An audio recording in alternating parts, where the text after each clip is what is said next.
दुनिया के सबसे अमीर इन्वेस्टर वॉरेन बफे कहते हैं कि इन्वेस्टिंग की दुनिया में सबसे 3 इंपॉर्टेंट वर्ड्स है मार्जिन ऑफ सेफ्टी।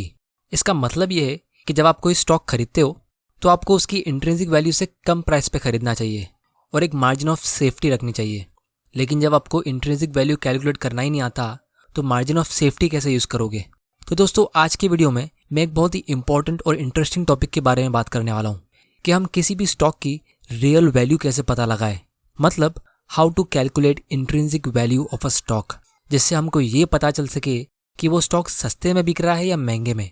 और ये चीज़ मैं एकदम सिंपल लैंग्वेज में समझाने वाला हूँ, जिससे कोई नॉन फाइनेंस के लोग तो क्या, एक 5th स्टैंडर्ड का स्टूडेंट भी इजीली समझ पाएगा।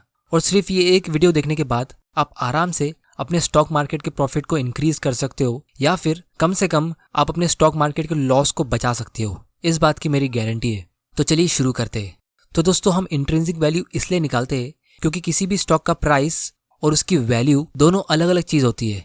अब क्योंकि स्टॉक मार्केट एक ऑक्शन मार्केट है, मतलब यहाँ पे स्टॉक्स बेचे नहीं जाते बल्कि नीलाम किए जाते। और इंडिया में 5000 से भी ज़्यादा स्टॉक्स है। तो इससे होता ये है कि जो स्टॉक्स ज़्यादा पॉपुलर होते हैं वो बहुत ज़्यादा महंगे प्राइस पे बिकने लगते हैं, और जो स्टॉक्स न्यूज़ में नहीं आते वो सस्ते में बिकते हैं। तो ऐसे स्टॉक्स अंडर वैल्यूड रहते हैं, जो एक अच्छे इन्वेस्टमेंट्स होते हैं। अब दोस्तों, हम एक सिंपल गूगल सर्च से किसी भी स्टॉक का प्राइस निकाल सकते हैं, लेकिन ये इंट्रिंसिक वैल्यू हमें खुद से पता लगानी पड़ती है। और जितने भी सक्सेसफुल इन्वेस्टर्स होते हैं, जब वो कोई भी कंपनी का इंट्रिंसिक वैल्यू निकालते हैं तो उसका प्राइस नहीं चेक करते। वो पहले उस कंपनी की खुद से वैल्यू निकालते हैं और उसके बाद उसको मार्केट प्राइस से कंपेयर करते हैं, ताकि उसका प्राइस उनके एनालिसिस को इन्फ्लुएंस ना कर दे।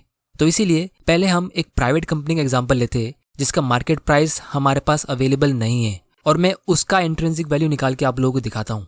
तो मान लो आपका नाम रॉकी है और आप एक छोटे से विलेज में रहते हो, और वहाँ पे एक बेकरी है जिसका नाम है इंडियन बेकिंग कंपनी। अब ये बेकरी 50 साल पुरानी है और एकदम अच्छे लोकेशन पे है, और इसीलिए इनके बहुत सारे रेगुलर कस्टमर्स है जो इनके प्रोडक्ट्स को कंटिन्यूसली खरीदते रहते हैं। और ये बेकरी का मालिक आपका एक बहुत अच्छा दोस्त है।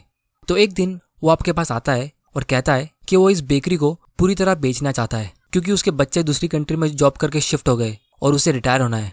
अब आपके पास बहुत सारा पैसा है और फाइनेंशियल नॉलेज भी, तो आप उससे उसकी कंपनी के पिछले 10 साल के सारे फाइनेंशियल स्टेटमेंट्स मंगवाते हो और फिर घर जाके उसे अच्छे से एनालाइज करते हो। अब स्टॉक मार्केट की तरह यहाँ पे कोई स्टॉक का प्राइस तो है नहीं, तो आपको इसका सारा वैल्यूएशन खुद से ही करना पड़ेगा। तो आप सबसे पहले इस कंपनी का इनकम स्टेटमेंट रीड करते हो और देखते हो कि ये कंपनी ने कंसिस्टेंटली प्रॉफिट अर्न किया है। और फिर आप मार्केट में जाके थोड़ी रिसर्च करते हो और ये पता लगाते हो कि इनके प्रोडक्ट्स की क्वालिटी बहुत अच्छी है और इनके कस्टमर्स इन पर ट्रस्ट करते हैं, जिसकी वजह से कस्टमर्स बार बार इनकी ही शॉप पर आते हैं। तो फाइनली आपने ये कंक्लूड किया कि ये कंपनी का प्रॉफिट्स रेगुलर होता है और होता रहेगा। तो बेसिकली आप अपना क्वालिटी एनालिसिस पूरा कर लेते हो और ये डिसाइड करते हो कि ये कंपनी अच्छी है। अब दोस्तों, आप लोगों को मैं यहाँ पे एक बहुत ही इंपॉर्टेंट एडवाइस देता हूँ कि जब हम किसी स्टॉक को एनालाइज करते हैं तो उसके एनालिसिस में कंपनी की क्वालिटी का एनालिसिस करना सबसे इंपॉर्टेंट टास्क होता है। तो फाइनली आप इस बेकरी का इंट्रिंसिक वैल्यू निकालते हो कि इसे किस प्राइस पे खरीदना चाहिए। अब इस बेकरी का ईयरली प्रॉफिट होता है 10 लाख रुपीस का, और आप ये भी देखते हो कि इनके कस्टमर्स इनसे ज़्यादा उधार मांगते नहीं है। तो ये 10 लाख रुपीस जो इनका प्रॉफिट है वो डायरेक्टली कैश में कन्वर्ट हो जाता है, जिसको फाइनेंस में हम कहते हैं cash flow from operating activities. अब क्योंकि ये बेकरी इतनी रिस्की नहीं है, जैसा हमने क्वालिटी एनालिसिस में पता लगा लिया, तो इसीलिए अगर आपको इस बेकरी से 14% का भी रिटर्न मिल जाएगा तो आप खुश हो। तो इस बिजनेस की वैल्यू निकालने का सिंपल फॉर्मूला कुछ इस तरह होगा: 10 लाख जो इसका प्रॉफिट है डिवाइडेड बाय 0.14, मतलब जो इसका ईयरली कैश फ्लो है वो divided by required rate of return, मतलब जो 14% रिटर्न हमें इस बिजनेस से चाहिए वो डेसिमल फॉर्मेट में, मतलब 0.14। तो इसका आंसर आता है 71,42,000। अब ये कैलकुलेशन के पीछे हुआ क्या है मैं आप लोगों को इसका डिटेल समझाता हूँ।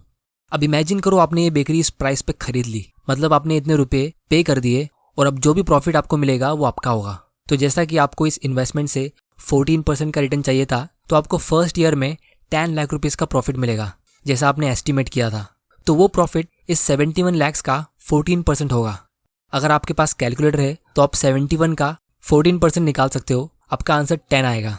और यही प्रॉफिट आपको हर साल मिलता रहेगा, जो आपके इन्वेस्टमेंट पे 14% का रिटर्न होगा। तो दोस्तों, इसको हम DCF यानी डिस्काउंटेड कैश फ्लो मेथड कहते हैं वैल्यूएशन करने का। क्योंकि आप कंपनी के सारे फ्यूचर के प्रॉफिट्स को डिस्काउंट करके प्रेजेंट वैल्यू में ला रहे हो। अब यहाँ पे ये कुछ लोगों को थोड़ा कॉम्प्लिकेटेड लग सकता है, तो मैं इसको थोड़ा और सिंपल करके समझाता हूँ। दोस्तों, जिस तरह हम कंपाउंडिंग में आज के पैसे को फ्यूचर में लेके जाते और उसे ग्रो करते, जैसे अगर आपको 100 रुपये को 14% से कंपाउंड करना है तो अगले साल वो 114 होगा और उसके अगले साल में वो 130 रुपया होगा। तो उसी तरह डिस्काउंटिंग में हम इसका उल्टा करते हैं। हम फ्यूचर के पैसे को, जैसे अगले साल के प्रॉफिट्स को डिस्काउंट करके प्रेजेंट में लेके आते और उसे कम करते।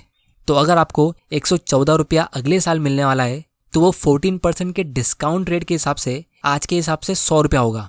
क्योंकि जैसा मैंने लास्ट वीडियो में कहा था, पैसों के साथ टाइम की भी वैल्यू होती है। अगर आपको कोई दो ऑप्शन देगा कि वो 100 रुपया आज ले लो या फिर 100 रुपया अगले साल लो, तो आप आज ही लेना प्रीफर करोगे। क्योंकि अगर आप उसको इन्वेस्ट कर दोगे किसी सेविंग्स अकाउंट में तो 4% तो आपको ऐसे ही मिल जाएगा, तो अगले साल वो 104 बन जाएगा। तो बेसिकली घुमा फिरा के बात यह है कि अगले साल के 100 रुपये की इंट्रिंसिक वैल्यू आज के 100 रुपये से कम है। तो अब रॉकी का ये नया बिजनेस हमें हर साल हमेशा के लिए 10 लाख रुपए का प्रॉफिट देगा। तो आप इस चार्ट में देख सकते हो, जो प्रॉफिट आपको एक साल के बाद मिलेगा इसकी वैल्यू होगी आज के हिसाब से लगभग 8.77 लाख, और फिर उसके अगले साल का प्रॉफिट जो आपको 2 साल बाद मिलेगा वो भी 10 लाख रुपीस का ही होगा, लेकिन उसकी इंट्रिंसिक वैल्यू आज के हिसाब से लगभग 7.69 लाख की होगी। और इसी तरह आप देख सकते हो, आपको कंपनी से हर साल 10 लाख ही मिल रहा है, लेकिन इसकी वैल्यू आज के हिसाब से कम होती जा रही है। वो इसलिए क्योंकि ये सारे प्रॉफिट्स आपको फ्यूचर में मिल रहे हैं और आप कंपनी को खरीदने के लिए आज ही पैसा पे कर रहे हो। तो इसी तरह जब 130 साल के बाद अगर कंपनी आपको सिर्फ 10 लाख का ही प्रॉफिट दे रही है तो उस 10 लाख रुपए की आज के हिसाब से इंट्रिंसिक वैल्यू 1 रुपए से भी कम होगी। क्योंकि अगर आप 1 रुपए को कहीं पे इन्वेस्ट कर दो जहां पे आपको 14% का ईयरली रिटर्न मिलेगा, तो वो 130 साल के बाद लाखों करोड़ रुपया बन जाएगा। तो इसीलिए लॉन्ग टर्म में आपके बिजनेस के कैश फ्लो की प्रेजेंट वैल्यू 0 तो नहीं होगी, लेकिन बहुत कम होगी। तो फाइनली जब आप इन सारे पैसों को टोटल करोगे, इन सारे कैश फ्लो को ऐड करोगे, तो गैस करो आंसर कितना होगा। तो दोस्तों, इसका आंसर होगा 71,42,000। ये वही आंसर है जो हमने एक सिंपल फॉर्मूला से कैलकुलेट किया था। तो इस पूरे एक्सरसाइज से हमें ये पता चलता है, जो पूरी वैल्यूएशन की दुनिया में एक गोल्डन रूल है, वो ये है कि the value of any asset is the present value of all the expected future cash flows. अगर मैं आप लोगों को ये लाइन डायरेक्टली बोल देता तो बहुत लोगों को ये लाइन समझ में आती नहीं, लेकिन आपको अब ये लाइन अच्छे से समझ आएगी। The value of any asset, जैसे वो बिजनेस या कोई भी investment, is the present value, क्योंकि हम आज पैसा देने वाले हैं और हमको उससे क्या मिलेगा, हमको उससे सारे फ्यूचर के कैश फ्लोज मिलने वाले। तो हम उस फ्यूचर कैश फ्लो को प्रेजेंट वैल्यू में लेके आते अपने रिक्वायर्ड रेट ऑफ रिटर्न के हिसाब से। तो अब हम प्राइस टू अर्निंग्स रेशियो को थोड़ा गहराई से समझते हैं, जो आपको अभी एकदम अच्छे से समझ में आएगा। तो सबसे पहले हम ये समझते हैं कि इस कंपनी का पीई रेशियो कितना होगा। तो वो होगा 7.14 का। वो कैसे, आइए देखते हैं। उसके लिए हमें कंपनी के प्राइस को उसकी अर्निंग से डिवाइड करना है। कंपनी का प्राइस है 71.42 लाख, उसको हम डिवाइड करेंगे उसकी अर्निंग से, यानी 10 लाख, जो होता है 7.14। इसका मतलब ये है कि आपको आपका इन्वेस्ट किया हुआ पैसा ऑलमोस्ट 7 साल में रिटर्न मिलेगा। या फिर हम ये भी कह सकते हैं कि आपने 7.14 रुपीज़ एडवांस में पे किया 1 रुपया कमाने के लिए। अब मान लो वो कंपनी की ओनर ने ये 71 लाख का ऑफर रिजेक्ट कर दिया कि ये प्राइस बहुत कम है और उसने काफ़ी मेहनत करके इस बिजनेस को सेट किया है, तो वो ज़्यादा पैसा मांग रहा है। तो आप यहाँ पे अपना रिक्वायर्ड रेट ऑफ रिटर्न कम कर दोगे, 14% की जगह पे आप 12% कर दोगे, जिससे अब इस कंपनी की न्यू वैल्यू होगी 10 लाख डिवाइडेड बाय 0.12, मतलब 83 लाख। तो अब आप नोटिस करोगे कि यहाँ पे कंपनी का पी रेशियो बढ़ गया, अभी ये 8.33 का हो गया, मतलब आप 8.3 रुपया पे कर रहे हो 1 रुपया कमाने के लिए। तो एज एन इन्वेस्टर आपको कम पीई रेशियो वाले इन्वेस्टमेंट्स में ज़्यादा फायदा होना चाहिए, क्योंकि जब पीई रेशियो कम होगा तो आप उस बिजनेस को सस्ते में खरीद रहे हो। अब हम स्टॉक स्क्रीनर पे आते हैं और इसे रियल लाइफ में चेक करते हैं। तो जैसा आप यहाँ पे देख सकते हो, रिलायंस का पीई रेशियो 34 का है, मतलब आप 34 रुपया एडवांस में पे कर रहे हो 1 रुपया कमाने के लिए, जो मेरे हिसाब से बुरा है। और इसीलिए यहाँ पे टिकर टेप ने सामने ही लिखा है कि the current price is more than intrinsic value. मतलब अगर आप ऐसे महंगे प्राइस पे इस कंपनी को खरीद लोगे तो हो सकता है आप प्रॉफिट कमा लो, लेकिन आपका प्रॉफिट बहुत कम होगा। तो अब आप मुझसे पूछोगे कि लोग बहुत सी कंपनीज को 50 के पीई पे, 100 के पीई पे या कभी कभी 1000 के पीई पे खरीद लेते, तो वो उसे इतना महंगे प्राइस पे खरीदते क्यों है? तो उसका आंसर ये है कि वो लोग उम्मीद कर रहे हैं कि कंपनी का प्रॉफिट फ्यूचर में बढ़ेगा और बहुत ज़्यादा स्पीड में बढ़ेगा। लेकिन मेरे हिसाब से आपको ऐसे स्टॉक्स को अवॉइड करना चाहिए।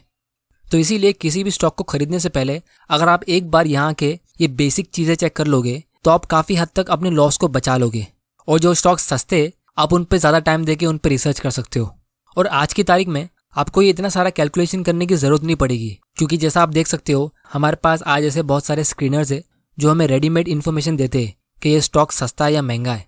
तो दोस्तों, ये वीडियो को स्पॉन्सर किया है टिकर टेप ने, जहाँ पे आप स्टॉक्स को इजीली फिल्टर कर सकते हो और फिर एनालिसिस भी कर सकते हो। और इनके पास ये एक स्पेशल फीचर है जहाँ पे आप कंपनी के प्राइस और उसकी अर्निंग्स का फोरकास्ट देख सकते हो कि फ्यूचर में इसका शेयर प्राइस कहाँ जा सकता है, जिसको आप प्रो वर्जन के लिए सब्सक्राइब करने के बाद देख सकते हो। और आप 14 डेज का फ्री ट्रायल भी ले सकते हो इसे ट्राई करने के लिए। तो इसीलिए वीडियो को एंड करने से पहले मैं सिर्फ इतना कहना चाहूँगा कि वॉरेन बफे हमेशा एक बात कहते हैं, वो ये कि whether we are buying all of a business और a little part of business, यानी stocks, I always think we are buying the whole business because that's my approach to it. I look at it and I say what will come out of it and when. क्योंकि जैसा मैंने आप लोगों को इस video में बताया, business का काम होता है प्रॉफिट कमाना, और आज हमने समझा कि पैसे के साथ टाइम की भी वैल्यू होती है, तो वो प्रॉफिट कब आ रहा है वो भी मैटर करता है। और जैसा मैंने वीडियो के स्टार्ट में डिस्कस किया था कि ये स्टॉक मार्केट एक ऑक्शन मार्केट है, तो कुछ कंपनीज का स्टॉक प्राइस इतना ज़्यादा ऊपर चला जाता है कि उसका पी रेशियो 100 तो क्या 1000 के ऊपर निकल जाता है, और लोग उसे इसलिए खरीदते रहते हैं क्योंकि उन्हें लगता है कि वो स्टॉक प्राइस यूं ही ग्रो होता रहेगा। लेकिन अगर वो कंपनीज ग्रो नहीं हुई तो 1000 के पी रेशियो के हिसाब से आपका पैसा 1000 साल में डबल होगा, क्योंकि आपने पहले ही 1000 रुपया एडवांस में पे कर लिया 1 रुपया कमाने के लिए। इसीलिए स्टॉक प्राइस को देख के या किसी के टिप्स पे इन्वेस्ट करना बहुत रिस्की होता है, क्योंकि जब तक आपको टिप मिलती है तब तक स्टॉक ऑलरेडी बहुत ऊपर निकल जाता है उसकी इंट्रिंसिक वैल्यू के मुकाबले। और जैसा आप यहाँ पे देख सकते हो, एकदम फ्रेश एग्जांपल से टेस्ला का या गेम स्टॉप का या फिर इंडिया में अडानी ग्रीन का, ऐसे स्टॉक्स जितना स्पीड में ऊपर जाते हैं उतनी ही स्पीड में नीचे आते हैं। और ये चीज़ इतिहास में सालों से होती आ रही है और होती रहेगी, क्योंकि सिर्फ स्टॉक के प्राइस को बढ़ता हुआ देख के इन्वेस्ट करने वाले हमेशा आते रहेंगे। लेकिन दोस्तों, आपने यहाँ तक ये वीडियो को देख लिया है तो आई एम श्योर आप लोग ऐसी गलती बिल्कुल नहीं करोगे। तो दोस्तों, नेक्स्ट वीडियो में हम इसको थोड़ा और डिटेल में समझेंगे कि Warren Buffett exactly intrinsic value निकालते कैसे है। तो उम्मीद करता हूँ आपको इस वीडियो से कुछ ना कुछ सीखने जरूर मिला होगा। स्टॉक को एनालाइज करने के लिए टिकर टेप का लिंक नीचे डिस्क्रिप्शन में है, और अगर आपको फ्री में डीमैट अकाउंट ओपन करना है तो उसका लिंक भी नीचे डिस्क्रिप्शन में है। अगर ये वीडियो पसंद आया तो इस चैनल को सब्सक्राइब कर लेना और बेल आइकन प्रेस कर देना ताकि आप ऐसे इंपॉर्टेंट वीडियोस मिस ना कर दो। और इस वीडियो को ज़्यादा से ज़्यादा शेयर करना अपने फ्रेंड्स और फैमिली के साथ, ताकि वो भी सीख सके कि एक्चुअल इन्वेस्टिंग होती क्या है। वीडियो पसंद आया तो इसे लाइक करो, नहीं पसंद आया तो डिसलाइक करो। आपका वैल्यूबल टाइम देने के लिए thank you and good bye.